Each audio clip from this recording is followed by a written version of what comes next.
আমি শাড়ির বিজনেস করছি প্রায় 10 বছর। আমি 2012 পর শুরু করি, একদম অ্যাক্টিভ হই 14 থেকে।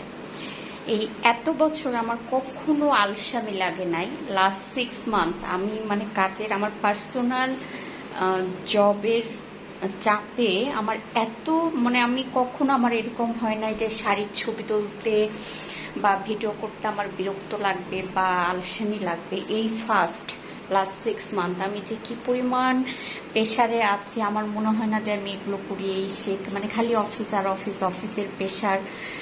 তারপরেও করার কিছু নেই, স্টকে তো অনেক শাড়ি, ছবি তুলতেই হবে, ভিডিও করতে হবে, তাই আপনাদের জন্য নিয়ে চলে আসলাম সাদা এবং পিঙ্ক কালার কদম ফুল শাড়ির কাভারেজটা আপনারা দেখিয়ে ফেলেছেন। আঁচলটা হচ্ছে সাদার সাথে পিঙ্ক কালার কম্বিনেশন করে এবং সাদা এবং পিঙ্ক কাপড় দিয়ে ছোট ছোট করে অ্যাপ্লিক করে পুরো শাড়িটা জুড়ে কাজ করে দেওয়া হয়েছে, কোথাও একটু কমতি নেই। হ্যাঁ, এটার বডিটা হচ্ছে পিঙ্ক কালার। তো এই হচ্ছে ফুল শাড়ির কাভারেজ। 2050 টাকার শাড়ি। ভালো লাগলে জলদি করে অর্ডার করে ফেলতে হবে। অ্যাড্রেস, মোবাইল নাম্বার দিয়ে শাড়ি কাহনের পেজে।